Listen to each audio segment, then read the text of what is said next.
Muy bienvenidos nuevamente a nuestro programa Grandes Interrogantes, en donde cubrimos todas estas grandes dudas emergentes de carácter geopolítico, histórico, económico y todo a luz de la Biblia. Hoy tenemos con nosotros nuevamente al doctor Armando Alducin, quien estará impartiendo un tema muy interesante y muy relevante a nuestros tiempos sobre los gobiernos, las guerras y la Biblia. No cabe duda que desde Caín mató a su hermano Abel, la historia humana ha sido manchada de guerras a través de todas las generaciones. Y bien, veamos lo que la Biblia nos va a revelar de esta situación tan irrazonable del ser humano, que para ello tenemos aquí con nosotros al doctor Armando Alducin, quien estará aclarando algunas preguntas. Doctor, bienvenido nuevamente. Muchas gracias, Salem. Me da mucho gusto estar en este programa sobre las grandes interrogantes. Y estamos cubriendo a través de esta serie, para que todo el público pueda estar enterado, respuestas acerca de tantos problemas que existen en la humanidad y que si los buscamos fuera de la revelación bíblica no los vamos a encontrar. Así que es maravilloso que podamos llevar a cabo este tipo de programas que va a informarle a la gente y sobre todo va a revelarle cosas que tal vez la mayor parte de las veces estaba escondida para la mayoría del público. Además de que en este programa vamos a tratar cosas muy relevantes con los acontecimientos que tenemos alrededor. Claro, y para darle comienzo a esta entrevista, quisiera que empezáramos con algunos antecedentes. ¿Podrías decirnos un poquito sobre desde cuándo empezaron los gobiernos? Claro que sí. Bueno, como decíamos a todo el público que nos hace el favor de ver este programa y escuchar este programa, tenemos nosotros el libro más antiguo de la humanidad, que es la Biblia, donde encontramos los registros más antiguos de historia, de geografía, de antropología, de geografía y de cualquier otra disciplina académica que podamos nosotros escudriñar o tratar de buscar. Y en cuanto al origen de los gobiernos, Salem, encontramos en la Biblia que después del diluvio universal, cuando Dios tuvo que sepultar a la humanidad entera, salvo 8 personas que fueron Noé, su esposa, los 3 hijos de Noé y sus 3 esposas de los 3 hijos, fueron los únicos sobrevivientes. Y de ahí en adelante, Dios tiene que establecer una forma de gobierno, que significa una forma en la que tenía que haber una autoridad para detener la maldad del ser humano. Vemos que el diluvio terminó porque la civilización antigua, antes de Noé, se corrompió completamente. Dice la Biblia que estaba la tierra llena de violencia y de perversiones y degeneraciones morales. Dios tenía que borrar esa civilización. Entonces, en el capítulo 9 del Génesis, la Biblia nos muestra el origen de los gobiernos y el establecimiento de los gobiernos y de la autoridad, que es importante porque los gobiernos existen. Y dice así: el que derramare sangre de hombre, por el hombre su sangre será derramada, porque a imagen de Dios es hecho el hombre.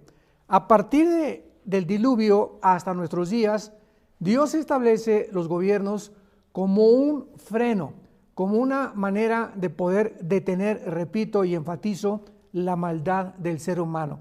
El ser humano necesita, por la naturaleza con la cual nosotros hemos heredado, que la Biblia le llama el pecado, necesita tener restricciones, necesita tener fundamentos para que no pueda irse más allá de aquello de lo que nos es permitido. Entonces, imaginemos una ciudad donde no hay semáforos, donde no hay policía, donde no hay ningún tipo de restricción. Sería una anarquía. Acabaríamos verdaderamente destruyéndonos unos a otros. Entonces, por causa de la naturaleza humana, de la pecaminosidad, de la autodestructividad que traemos cada uno de nosotros, Dios tuvo que establecer los gobiernos. Entonces, esta es la razón, Salem, por la cual hay policía, por la cual hay cárceles, por la cual hay un ejército en todas las naciones, porque el ser humano es autodestructivo, es violento y es anarquista también. Entonces, esta es la razón por la cual Dios tuvo que establecer los gobiernos y existen desde los tiempos después del diluvio, para hacer de una forma más clara. Y vemos nosotros en el libro de Daniel, en el Antiguo Testamento, de qué forma el profeta Daniel, en el capítulo 2, versículo 19 en adelante, le revela al rey Nabucodonosor de qué forma Dios está controlando, está vigilando, está supervisando los gobiernos. Esto no significa de que podamos decir, bueno, ¿por qué permitió Dios a Hitler? ¿O por qué permitió Dios a un Stalin o a un Saddam Hussein? Son preguntas muy válidas que tenemos que contestar. Y Daniel, cuando Dios le revela el secreto de una visión que tuvo el rey Nabucodonosor, nos orienta con estas palabras de tanta sabiduría.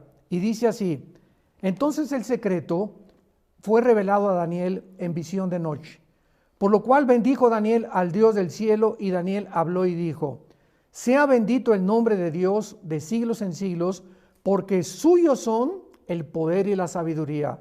Él muda los tiempos y las edades, quita reyes y pone reyes. Es Dios el que pone y el que quita. Da la sabiduría a los sabios y el conocimiento a los entendidos. Él revela lo profundo y lo escondido, conoce lo que está en tinieblas y con él mora la luz. ¿Qué nos da a entender esto, Daniel, para concretar y ser más objetivos en tu pregunta?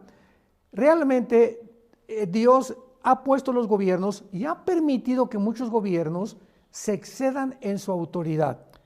Pero esta es la razón por la cual viene un juicio. Entonces Dios va a juzgar a los gobernantes de acuerdo a la autoridad y al abuso de la autoridad que ellos tuvieron. Ahora, imaginémonos que Dios detuviera todo el mal en el universo, ¿no? o en el mundo, que en lugar de que un camión se eche para atrás y atropelle a una persona, lo detenga Dios y no mate a nadie. En lugar de que una guerra nadie muera, Dios detenga las balas para que nadie se muera. Dios ha dado libertad al ser humano, y esta es la libertad por la cual todos nosotros somos responsables. Claro, y de todos los sistemas de gobierno políticos que rigen nuestra vida social y política, ¿cuál podemos decir, doctor, que se considera el mejor sistema? Bueno, realmente Dios en la Biblia no determina ni nos revela ningún sistema de gobierno, porque todo el Antiguo Testamento fue gobernado por una teocracia. ¿Qué significa esto? Que Dios quería Él gobernar sobre el pueblo de Israel, que fue el primer pueblo a quien Dios le dio las leyes civiles, las leyes de la pureza, las leyes morales, para que ellos la heredaran a todos nosotros. Entonces, de alguna manera, Israel ha sido una bendición para las naciones, como Dios le dijo a Abraham en el capítulo 12 del Génesis: tú serás bendición a todas las naciones. Pero Dios no ha determinado, después de la teocracia, que termina en el primer libro de Samuel, capítulo 8, cuando se revela el pueblo y le viene el profeta a decir a Dios: oye, no quieren que tú gobiernes, quieren ellos poner un gobernante. Y de ahí en adelante Dios les da al rey Saúl. Entonces vemos que del rey Saúl a nuestros días, Dios permite que los gobiernos comiencen a determinar cada uno el sistema que quieran realmente desarrollar.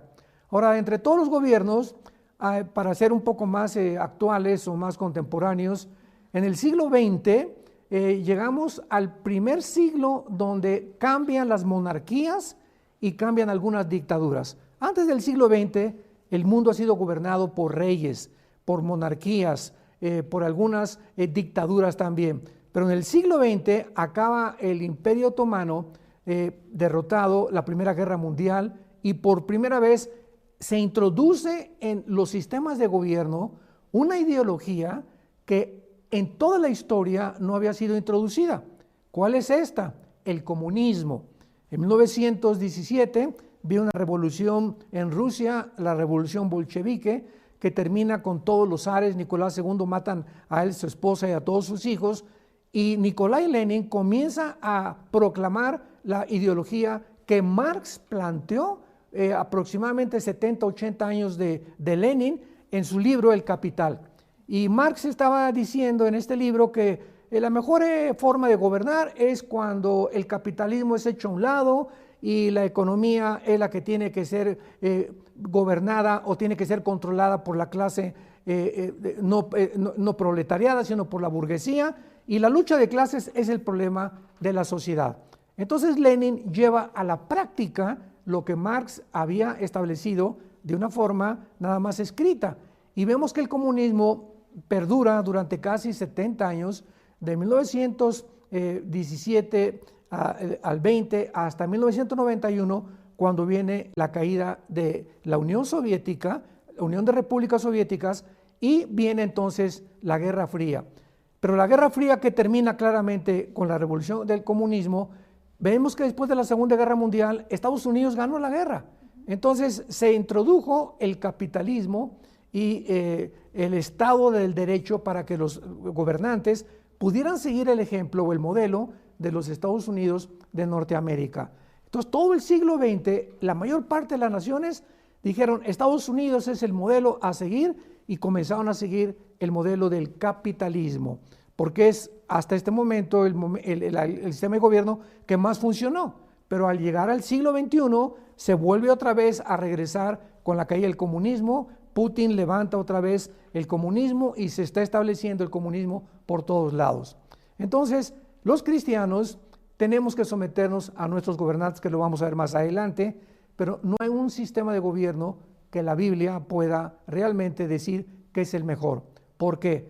Porque no es ni tampoco las monarquías, ni las dictaduras, ni el comunismo, ni el capitalismo, ni las democracias. Ningún sistema de gobierno humano es perfecto. Entonces, por esta imperfección que hablamos al principio que tenemos, Dios no puede recomendar ningún sistema. Entonces, tenemos simplemente los cristianos que someternos al sistema de gobierno donde cada uno de nosotros estamos viviendo de la forma que vamos a abordar más adelante para poder agradar a Dios. Claro, doctor, me parece muy interesante también la mezcla que existe hoy en día, por ejemplo, como tenemos a China, que ya es un régimen comunista capitalista, así como el socialismo democrático en varios países nórdicos, como lo intentaron adaptar en muchos países en Latinoamérica de una manera fallida, que por cierto existe una tendencia hoy en día de adoptar este modelo en muchos países incluso Estados Unidos, de parte de muchos líderes políticos. ¿Cómo es que pueden estos sistemas políticos y económicos coexistir? Bueno, precisamente porque hemos llegado a un punto en la historia, Salem, en la que ningún sistema ha funcionado. Repito, de la Segunda Guerra Mundial hasta el finales del siglo XX, se siguió el modelo capitalista de los Estados Unidos y nos dimos cuenta que ahorita y la democracia, y ahorita en el siglo XXI, la democracia es una fanfarronada, es una pavada, como dicen en Argentina, ¿verdad? Es una farsa, porque todos los gobiernos que actualmente se autodenominan democráticos, realmente no son democráticos. Hay un robo de votos impresionante. La democracia verdadera es demos pueblo, kratos, gobierno, el pueblo gobierna, el pueblo debe gobernar al gobierno y no el gobierno al pueblo, y no ha funcionado. Entonces todos los gobiernos ante nuestros ojos se están derribando. Entonces ahora vemos el absurdo en China que acabas de mencionar. ¿Cómo puede un gobierno comunista ser al mismo tiempo capitalista o democrático? No, es absurdo. Entonces hay una mezcla ahorita, una ensalada verdaderamente de sistemas y de ideologías, porque ninguno ha funcionado, desgraciadamente, insisto, por la característica que tenemos nosotros hereditaria de la imperfección humana. Sí, estoy muy de acuerdo. Y volviendo un poquito a nuestro tema central, ¿qué nos dice la Biblia al respecto de obedecer a nuestras autoridades? ¿Nosotros como cristianos debemos siempre obedecer a nuestro gobierno? Hay un pasaje muy importante en el libro de Romanos que el apóstol Pablo escribió hace 2000 años, que nos da muchísima luz acerca de la importancia de la obediencia a las autoridades y de la obligación que las autoridades tienen para con nosotros los ciudadanos. Y dice así Romanos 13, versículos del 1 al 4.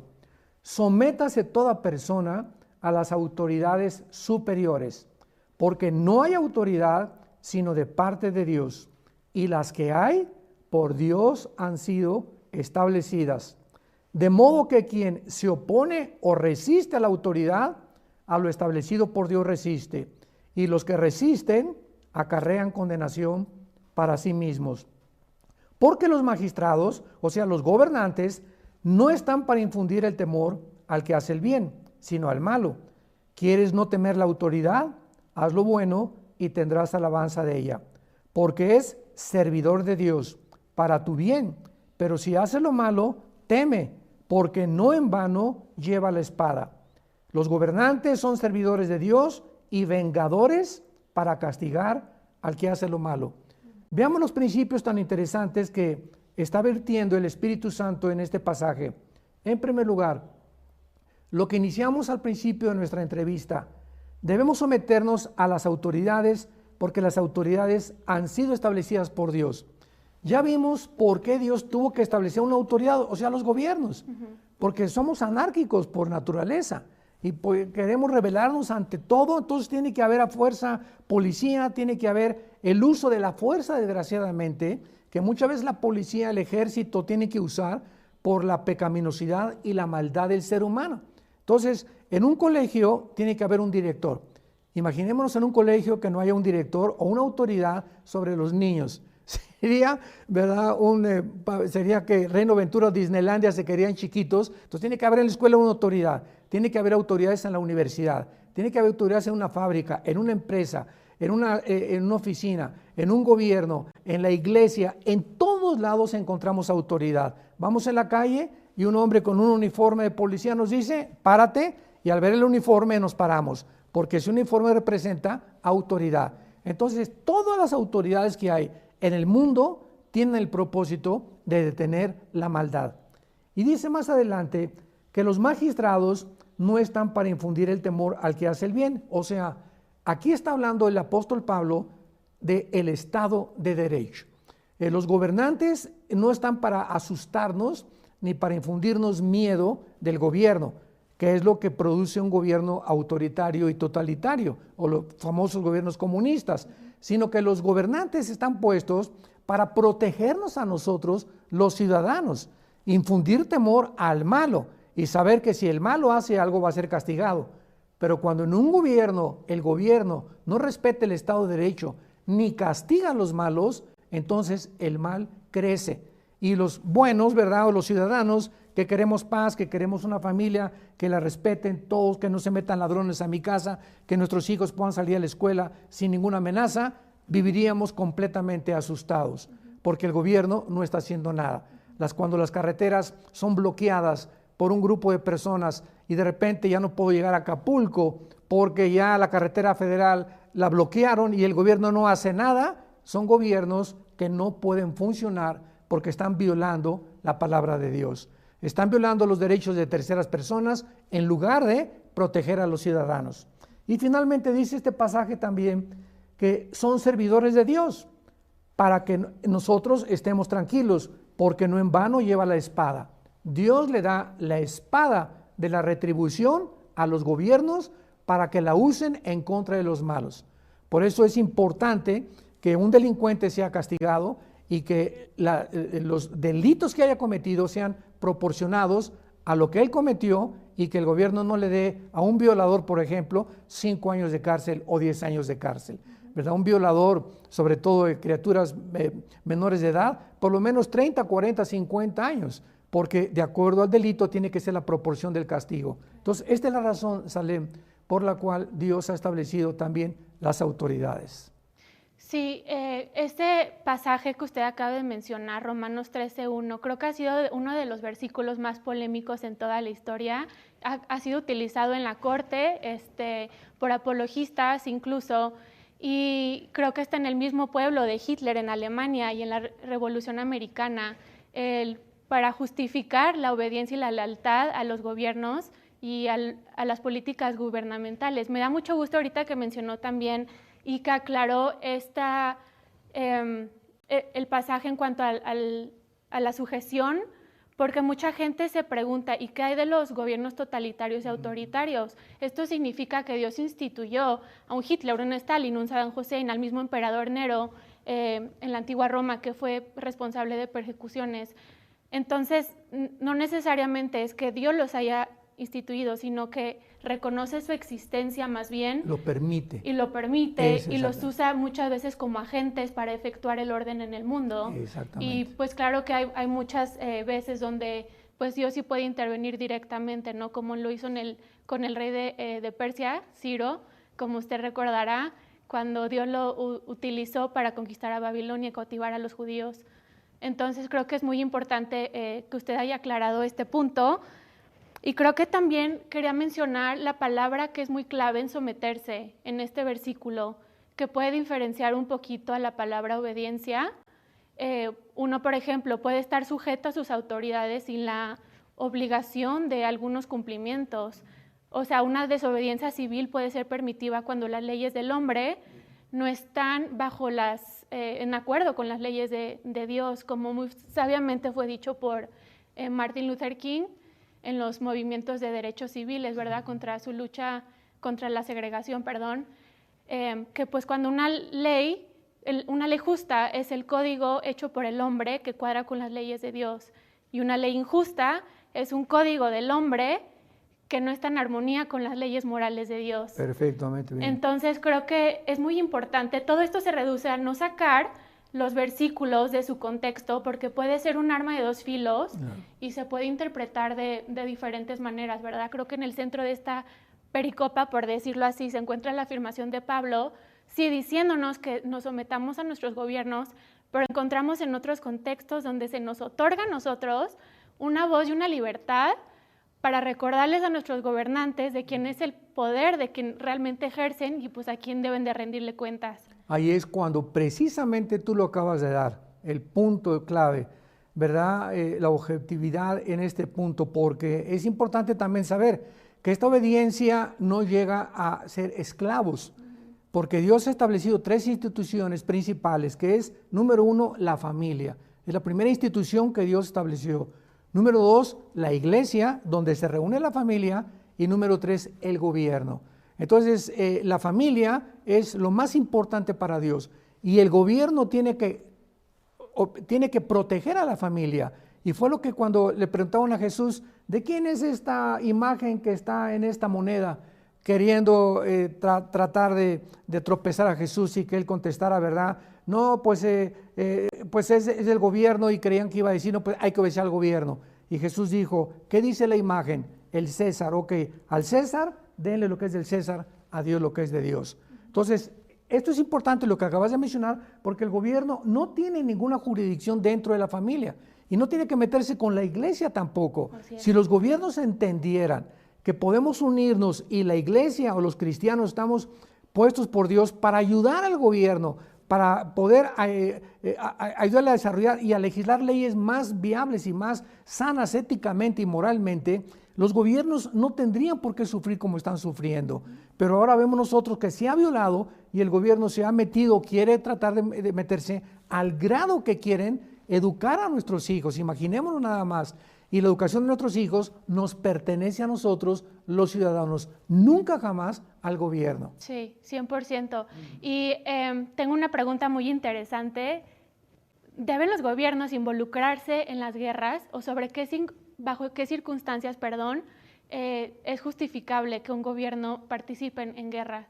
Bueno, aquí hay esta pregunta tiene bastante material para desarrollarse, porque se ha abusado, como tú lo acabas de mencionar con mucha sabiduría lo acabas de decir, ¿cómo podemos sacar de contexto muchos versículos de la Biblia y torcerlos sin darnos cuenta, ¿verdad?, de que tenemos que comprender claramente el contexto para entender lo que Dios nos está diciendo?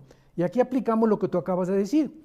Un ejemplo, en Éxodo capítulo 20, versículo 13, dice, no matarás. Entonces, esto se hace de una forma ya ligera, superficial. No, jamás un cristiano puede matar a nadie, sin saber que en el original hebreo hay 2 palabras para matar, y una es matar y la otra es asesinar. Entonces, esto es muy importante, ¿verdad? Porque cuando tenemos nosotros esta diferencia, vemos que la palabra asesinar es la palabra hebrea rat saj, así como suena, que significa con premeditación, alevosía, ventaja y por venganza. Esto es asesinar. Pero Dios permite matar, que es la palabra araj, con H al principio, que es justificadamente. ¿Cuándo puede un cristiano o una persona no ser acusada de asesino? Cuando es en defensa propia, cuando es en defensa de terceras personas y cuando es en la guerra o por accidente. Entonces, si yo soy cristiano y soy capitán del ejército, o soy coronel, o soy general, y mi país es atacado injustificadamente por un país agresor, yo tengo delante de Dios mi conciencia limpia de defender mi país me manda a la guerra y yo puedo matar, porque no estoy asesinando, estoy matando. Entonces, es a lo que se refería Moisés cuando dice no matarás, con premeditación, alevosía, ventaja o por venganza. Es cuando eso es lo que prohíbe Dios. Entonces tenemos que entender claramente el contexto para que podamos como cristianos saber qué utilizar y qué no utilizar, en qué forma estamos pecando contra Dios y cuándo no estamos pecando contra Dios. Sí, además de que esta distinción entre estas dos palabras, creo que es muy importante, usted también que la acaba de aclarar, pues también son dos figuras jurídicas muy distintas y por ende tienen también un castigo de pena muy diferente, como acaba de mencionar, el asesinato es cuando involucra o cuando procede de una alevosía, enseñamiento o recompensa, y es cuando el autor le quita la vida a una persona de una manera deliberada, ¿verdad? Y malintencionada. Pero volviendo al tema de las guerras, que se justifican cuando tienen un suficiente peso moral, bien, se podría decir así, porque claro, hay diferentes razones por cuales los países entran en guerra, ya sea por ocupar territorio, como lo estamos viendo actualmente en Rusia con Ucrania, por acceder o controlar recursos, para imponer un dominio, cambiar regímenes o un cambio político, como fue parcialmente el caso de la guerra de Irak, de parte de Estados Unidos, quien quiso democratizar al país, algunas veces también para resistir una invasión, un ataque, muchas veces de manera preventiva, como fue en la Guerra de los 6 días, 1967, entre otras situaciones diferentes, ¿verdad? También tenemos, hace algunos días también estamos conversando, que me parece también muy relevante, la teoría de la guerra justa, que tiene el propósito de asegurar también que una guerra sea moralmente justificable bajo una serie de criterios, siendo que debe establecerse con la intención de implementar una paz justa, debe de ser defensiva, debe de ser emprendida por un líder competente, claro, debe de tener posibilidades razonables de éxito, entre otras razones, ¿verdad? Y el sociólogo alemán Hans Paers, que creo que usted también está familiarizado con él, trabajó en la Primera Guerra con Estados Unidos. Él hizo 3 distinciones entre 3 guerras: la guerra absoluta, que busca la completa aniquilación, sin regularización, la guerra... Que sería injusta. Exactamente, la guerra instrumental, que busca acceder o controlar recursos, y la guerra agnóstica, que busca meramente el poder y la gloria. También fue adoptada en la antigua Grecia, en el antiguo Egipto y también el Imperio Romano, conocida como Bellum Iestum en el latín, y también fue adoptado en la Primera Guerra Mundial, después por la Liga de Naciones, conocida hoy como las Naciones Unidas, y la aplicaron también en la Segunda Guerra Mundial, en la Guerra Civil de España, y en la Guerra Fría incluso. Entonces creo que volvemos a nuestro punto central de cuándo es moralmente justificable entrar en guerras. Dios mismo en Deuteronomio, el libro de Deuteronomio capítulo 20, versículo 1, vemos que Dios mismo permite las guerras de lo que tú estás mencionando, justificadas. Dice, cuando salgas a la guerra contra tus enemigos, si vieres caballos y carros y un pueblo más grande que tú, no tengas temor de ellos, porque Jehová tu Dios está contigo. O sea, el Dios mismo mandaba a Israel a la guerra. Como usted acaba de mencionar ahorita, eran guerras justificadas. Esto es muy importante también para que la gente que está escuchando este programa pueda entender, ¿verdad? Es exactamente como la Segunda Guerra Mundial. ¿Qué hubiera pasado si Estados Unidos no se junta con Rusia, no se junta con Inglaterra, no se junta con Canadá para sacar a Hitler y para acabar con el nazismo? ¿Qué hubiera pasado? Entonces, era una guerra, aquí tenemos otro ejemplo, justificada. Entonces, hay guerras justificadas, tenemos que entender esto, porque no todas las guerras son malas. Por la naturaleza humana y la pecaminosidad, tiene que haber guerras donde países tienen que enviar a sus soldados para poder detener la maldad de otros dictadores. Claro, y creo que también la Biblia no sé usted si nos pueda responder, si hay algunas indicaciones. Llevamos aproximadamente 77 años de paz internacional desde la Segunda Guerra Mundial.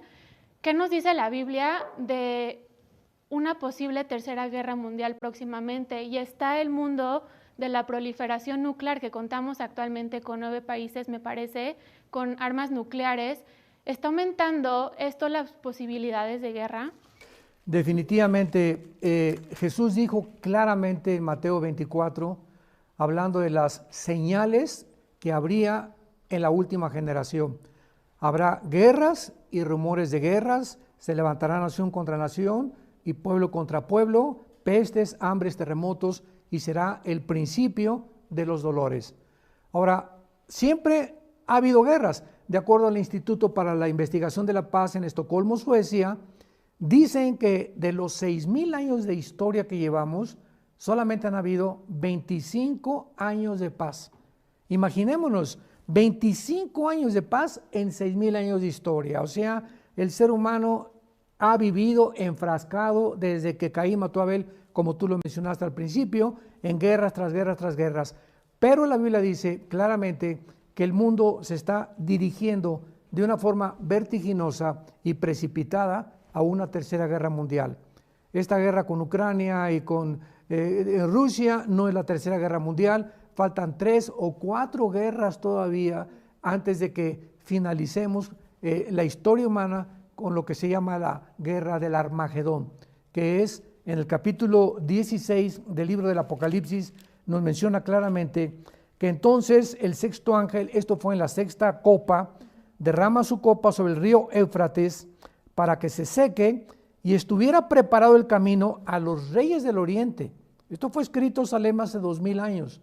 O sea, en la guerra del Armagedón, China va a sobrevivir, Rusia va a sobrevivir, Irán, Irak, Siria y naciones del norte de África y parte de Europa. Cuando el anticristo surja y levante la última confederación de naciones, estas son las naciones que van a sobrevivir antes de la venida de Jesucristo, de la segunda venida de Jesucristo. Entonces la tercera guerra mundial, todavía nosotros no vamos a estar aquí, gracias a Dios, ¿verdad? Pero se llama la batalla del Armagedón. Pues muchas gracias, doctor, por todas estas clarificaciones de estas grandes dudas. Yo he aprendido muchísimo el día de hoy, estoy segura que todos los que nos están acompañando también. Gracias por esta conversación tan fructífera y tan significativa. Quisiera concluir esta entrevista con una frase que escuché de usted en una predicación no hace mucho que me bendijo a mí en lo personal, que dice: la presencia de una batalla no significa la ausencia de Dios en la guerra. Y creo que esto pues debe de darnos mucha esperanza en nuestros corazones al saber de que pues Dios no nos prometió una vida libre de aflicciones, pero claro, sí nos prometió no enfrentarlas solos, ¿verdad? Así es. Entonces, pues muchas gracias, doctor, nuevamente por su tiempo, por estar aquí con nosotros. ¿Algún comentario final que quisiera agregar para todos los que nos acompañan? Sí, yo quisiera recordar a toda la gente que nos está escuchando y viendo que hay otra guerra más importante que tenemos que librar, y es la guerra contra nosotros mismos. Como dijo un gran filósofo, el hombre es el lobo del hombre. Entonces estamos tratando de evitar guerras cuando el ser humano está viviendo una guerra interna. Entonces, si no nos vencemos a nosotros mismos, ¿cómo vamos a poder vencer a otras naciones? Entonces, esta es la paradoja más triste del ser humano. Tenemos que luchar contra esta naturaleza pecaminosa. Jesús vino y muriendo en la cruz, abrió sus brazos, dio su sangre para que comprendiéramos que no podemos, por la debilidad histórica con la que hemos nacido, desde nuestros padres Adán y Eva, poder ayudarnos a nosotros mismos. Esta es la razón de las guerras. Dice Santiago capítulo 4, ¿de dónde vienen las guerras? No es de las pasiones que combaten dentro de ustedes. ¿Por qué? Porque hay codicia, hay ambición en el ser humano por tratar de abarcar más, conquistar. Hola, muy bienvenidos nuevamente a nuestro programa Grandes Interrogantes. Hoy estaremos tocando un tema muy relevante a uno de nuestros previos programas titulados La futura economía mundial, que está disponible. Si no tuviste la oportunidad de escucharlo, está en nuestra plataforma vidanuevaparelmundo.plus, entre otros programas muy interesantes. Y pues bien, no cabe duda que la invasión rusa sobre Ucrania ha despertado grandes interrogantes alrededor de todo el mundo, pues la Biblia profetiza una nueva invasión, pero ahora contra la nación de Israel. ¿Cuándo se estará llevando a cabo esta invasión y qué naciones estarán uniéndose con Rusia? Para ello tenemos el gusto y el honor de tener nuevamente con nosotros al doctor Armando Alducin, quien estará contestando algunas de estas preguntas. Doctor, bienvenido nuevamente. Muchas gracias, Alem. Pues es un gusto estar continuamente en este programa de grandes interrogantes, porque realmente hay una ignorancia impresionante alrededor del mundo acerca de todos los eventos que están sucediéndose. Ahora sí, a cada semana estamos escuchando algo nuevo, ¿verdad? Y ahora este tema que vamos a abordar, pues me parece de bastante trascendencia. Sí, es correcto, doctor. Para darle comienzo a esta entrevista, podemos empezar con una pregunta sobre qué relación tiene o qué relación puede haber entre la invasión de Ucrania y la profecía de Ezequiel 38. Pues qué buena pregunta.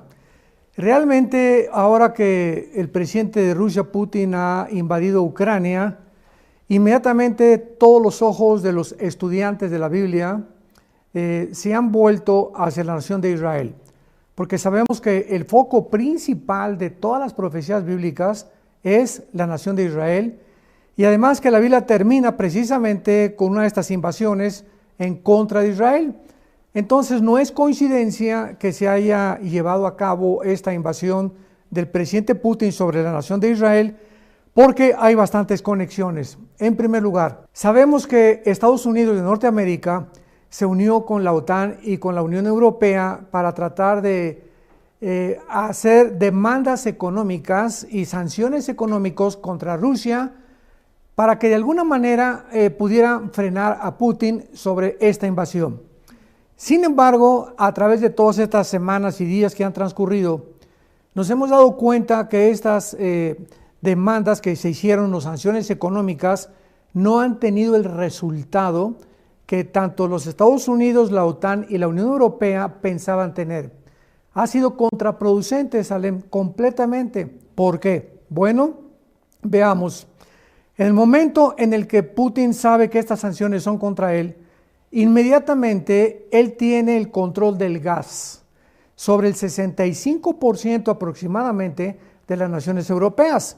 Y además el conducto que se llama gasoducto Nord Stream 1 y Nord Stream 2, que se suspendió, Alemania lo distribuye, o sea, Rusia envía el gas y Alemania es la nación que se encarga en distribuir el gas en la mayor parte de las naciones de Europa. Entonces, una vez que Alemania supo esto de que había sanciones económicas, mandó la primera semana mensajes a las naciones europeas, principalmente al presidente de la Unión Europea, de que no contribuyeran con esto, que no se metieran en bloquear los bancos, ni tampoco el SWIFT, que es el medio de transacciones económicas internacionales que se usa para transferencias actualmente en el mundo. Pero pasó el tiempo y la presión contra Alemania vino más grande y renunció Angelita Merkel, que era la antigua primer ministro. Entró este otro hombre, Scholz, que es uno de los más ejecutivos importantes de Alemania, diciendo que Alemania no podía mantenerse a un lado de estas sanciones. Entonces, de alguna manera, ya comenzaron Alemania a aceptar de que podían mandar algo de armamento a Ucrania, la Unión Europea también, y también la OTAN, Estados Unidos. Ya este conflicto se ha incendiado porque ahora Putin se ha dado cuenta de que este armamento que se encuentra ahorita en Ucrania pueden meter misiles nucleares, que esta es toda la razón de la invasión. Cuando Putin escuchó que ya la OTAN estaba extendiéndose al nororiente, que son Lituania, Estonia, Latvia, Finlandia, las naciones que están casi con frontera de Rusia, y que la OTAN estaba a punto ya de hacer que Ucrania se volviera realmente miembro de la OTAN, fue lo que puso los nervios de punta a Putin. Ahora bien, dada esta circunstancia, ¿qué es lo que está haciendo ahora Estados Unidos? Porque al cerrar el gas, Putin está buscando ahora petróleo en Irán y en Venezuela. Increíble. Entonces están recurriendo al gas de petróleo de Venezuela y de Irán para poder suplir el gas, y lo mismo muchas naciones europeas. Además que se prohibió la Unión Europea de que las naciones no compraran el petróleo en rublos, sino que lo continuaran comprando en dólares.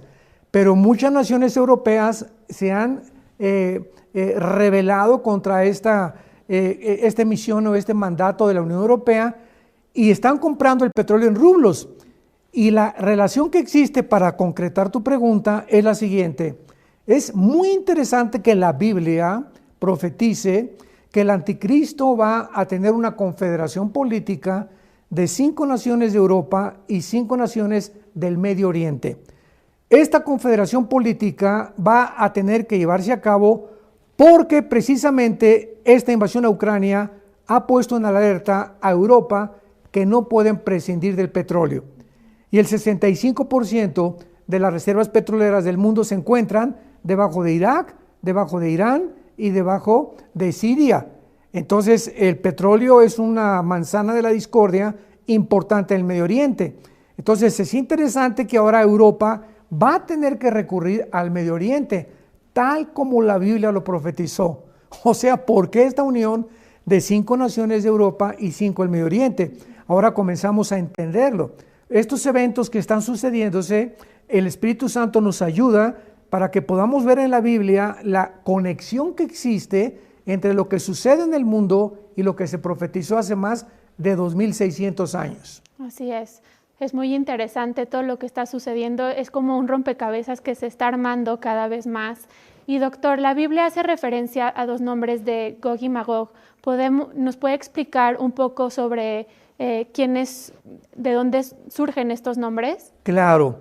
Es interesante también que en la Biblia no encontramos nombres de las naciones que actualmente se mencionan con el nombre que conocemos.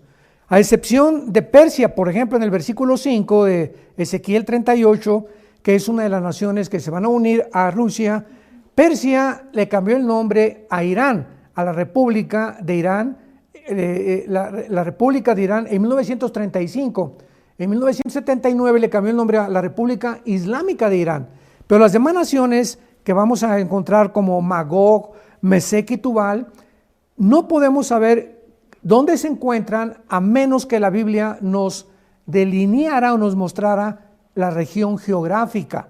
Entonces podemos ubicar muchas naciones en la Biblia, no por el nombre, sino por la región geográfica. Por ejemplo, esta invasión comienza diciendo que será un hombre llamado, un título de una persona llamada Rosh o príncipe soberano.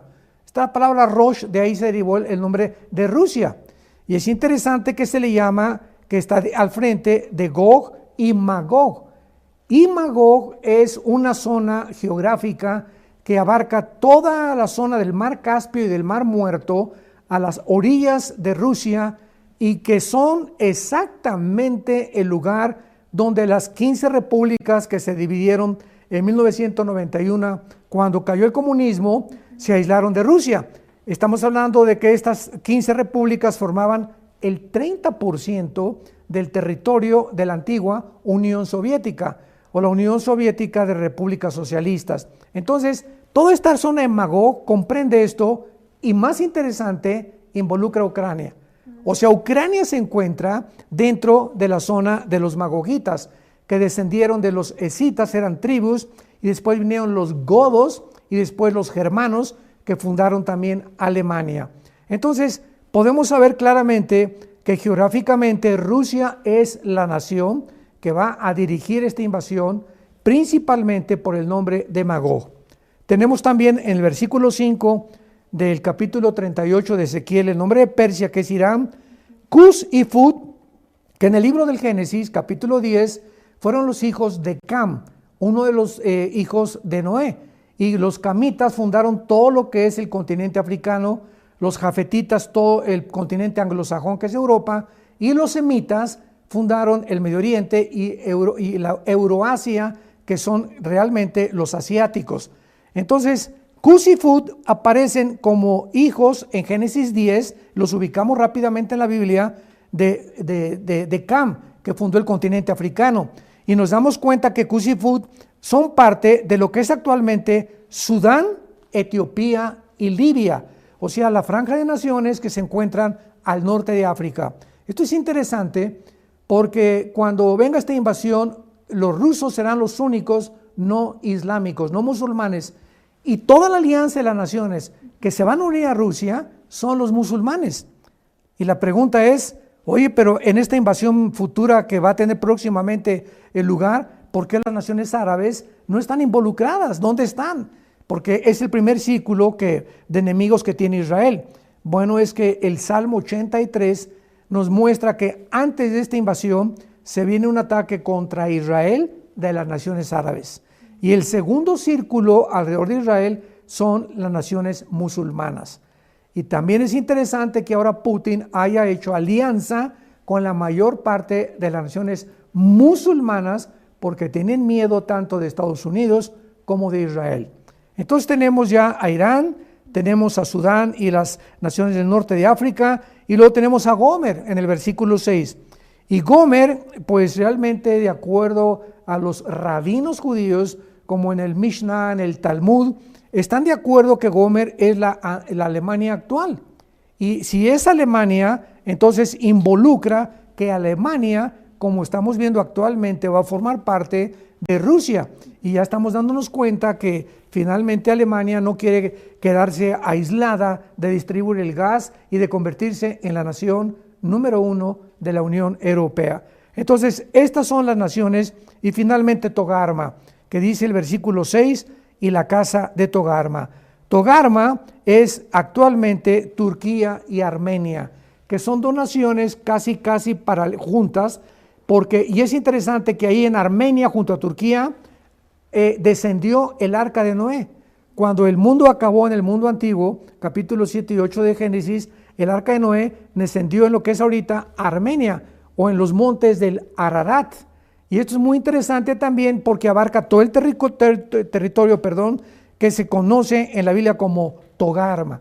Así que estamos hablando que Turquía y Armenia formarán parte también de la invasión rusa en contra de Israel. Wow, entonces todas estas naciones que acaba de mencionar, que previenen de la Biblia directamente, son las naciones que estarán aliadas directamente con Rusia tras esta invasión. Exactamente, son las naciones aliadas a Rusia, y Rusia será el líder, y casi hay bastantes probabilidades de que Putin sea realmente el Gog que se mencionó hace 2600 años. Porque desde que entró Putin en el siglo XXI que nos encontramos, ¿verdad? Ha tenido la idea de volver a restaurar las naciones que se separaron en la caída del comunismo, y ha sido el deseo de su corazón.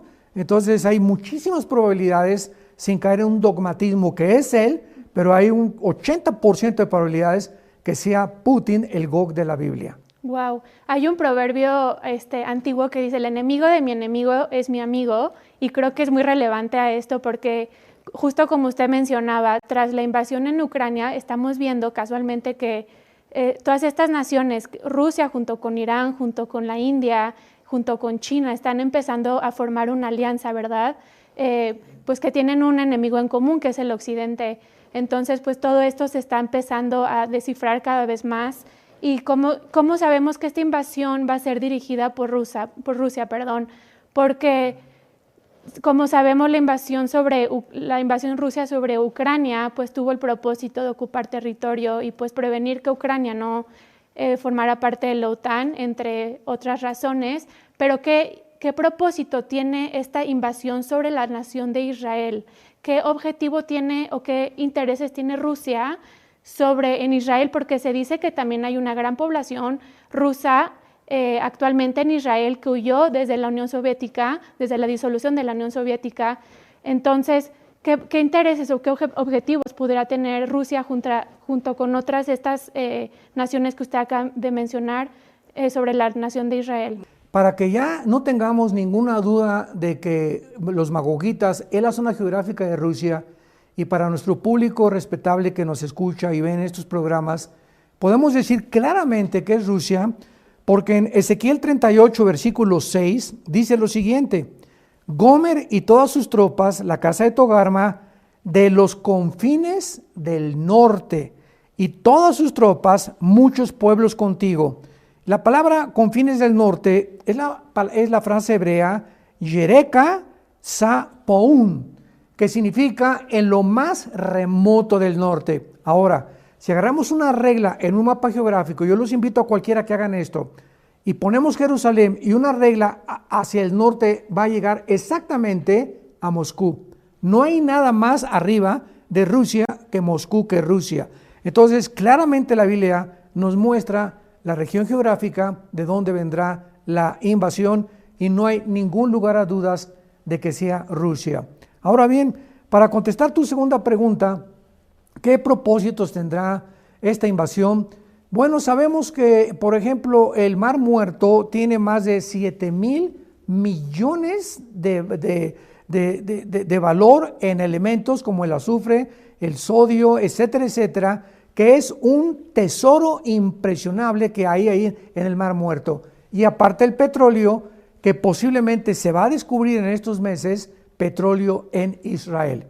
Pero más que cualquier otra cosa de valor, dice aquí en el versículo 11 del capítulo 38 de Ezequiel, dirás, le dice Dios a Gog, subiré contra una tierra indefensa, iré contra gentes tranquilas que habitan confiadamente, sin muros y no tienen cerrojos ni puertas, para arrebatar despojos.